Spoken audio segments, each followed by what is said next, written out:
ምን እየሰራ ነው?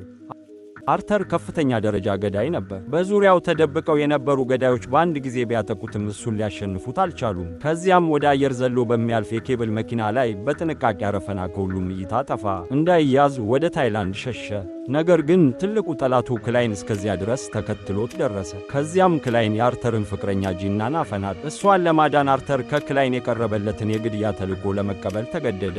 ኢላማው ክሊር የተባለ የጦር መሳሪያ ነጋዴ ነበር። እሱ ግን በገደል ላይ በምትገኝ ደሴት ውስጥ በከፍተኛ ጥበቃ በሚደረግለት እስር ቤት ይገኝ ነበር። ስለዚህ አርተር የዓለም አቀፍ ወንጀለኛነትን ምልክት በፊቱ ላይ ቀባ። ከዚያም ወደ መንገድ ወጥቶ ሆን ብሎ የሲጋራ አመድ በአንድ ፖሊስ ፊት ላይ ጣለ። ፖሊሱም በአርተር ላይ የተሰራ የውሸት ዓለም አቀፍ የፍለጋ ማስታወቂያ አገኘ።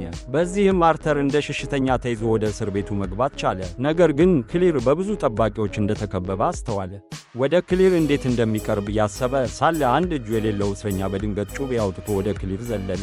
አርተር ይህንን ዕድል ተጠቅሞ ገዳዩን አሸነፈው። በዚህም የክሊርን ሙሉ እምነት አገኘ። ክሊራም አርተርን አዳኙ እንደሆነ ቆጥሮ ወደ የግል ቪአይፒ ክፍሉ ጋበዘው። ነገር ግን ክሊር እንደ ዞረ አርተር በመምታት አስከፋው። ከዚያም ልዩ መድኃኒት አዘጋጅቶ በግድ ወደ ክሊር አፋፈሰበት። ይህም ክሊር በልብ ህመም እንደሞተ እንዲመስል አደረገ። ከዚያም ማንም ወደ ክፍሉ እንዳይገባ ከለከለ። ክሊር መጸለይ አለበት በማለት ሰዎቹን አሳመነ። አርተርም ይህንን ዕድል ተጠቅሞ ከክፍሉ ወጥቶ ከሰዎቹ ርቆ ሄደ።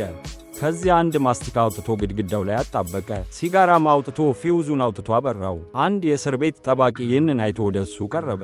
አርተር ከሲጋራው ውስጥ የመከታተያ ካፕሱሉን አውጥቶ ዋጠው። ከዚያም በፍጥነት ጥግ ላይ ተጠቅልሎ ተቀመጠ። በድንገት ግድግዳው ላይ ትልቅ ቀዳዳ ተፈጠረ። አርተር በቀዳዳው ውስጥ ተሳብቶ ወደ ገደል ዳርቻ በፍጥነት ሮጠ። ወደ ባህር ዘሎም እሱን ሊያነሳ ወደሚጠብቀው የአሳ ማጥመጃ ጀልባ ዋኘ።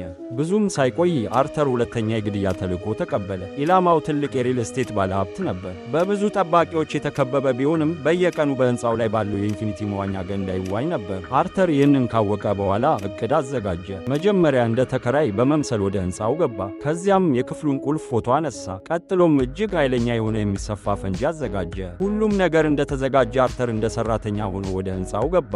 ቁልፉን ተጠቅሞ ክፍሉን ከፈተና መስኮቱን አስወገደ። የመስታወት መያዣ መሳሪያ ይዞ በጥንቃቄ ወደ ላይ ወጣ። ብዙም ሳይቆይ በቀጥታ ከመዋኛ ገንዳው በታች ወዳለው ቦታ ደረሰ። ቀዳዳ መቆፈር ጀመረ። ከዚያም ሾጣጣ ቅርጽ ያለውን መሳሪያ አስገብቶ ኬሚካል ነገር አስገባ። በዚያኑ ጊዜ ኢላማው በመዋኛ ገንዳው ውስጥ እየዋኘ በቀጥታ ወደ እሱ ታየ። አርተርን ባየው ጊዜ ግን በጣም ዘግይቶ ነበር። መስታወቱ ተሰበረና ኃይለኛው የመሳብ ኃይል ኢላማውን በቦታው አጣበቀው። አርተር በፍጥነት ወደ ታች ተመልሶ ከህንፃው ወጣ። ብዙም ሳይቆይ ሚዲያዎች የሪል ስቴት ባለሀብቱ ከህንፃው ላይ ወድቆ መሞቱን ዘገቡ።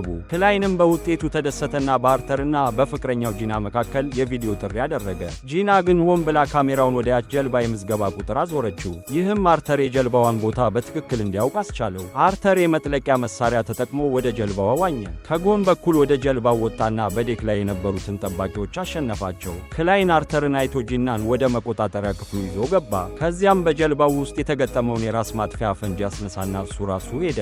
አርተር ብዙም ሳይቆይ ጂናን አገኛት። ፈንጂው ሊፈነዳ ጥቂት ጊዜ ሲቀረው ጂናን በአስቸኳይ መውጫ ጀልባ እንድትሸሽ ነገራት። ከዚያም ክላይንን ለመከተል ሄደ። አርተር ክላይንን አሸነፈው። ነገር ግን ክላይን አጥምዶት እንዳይሸሽ አደረገው። በሚቀጥለው ሰከንድ ጀልባዋ በኃይል ፈነዳች። ሁሉም ሰው አርተርም አብሮ እንደሞታ አሰበ። በማግስቱ ግን አንድ ቆንጆ ወጣት ከጂና ፊት ቆመ። ከወደዳችሁት ላይክ፣ በሌላ ፊልም እንድንገናኝ ፎሎ ማድረግ እንዳይረሳ።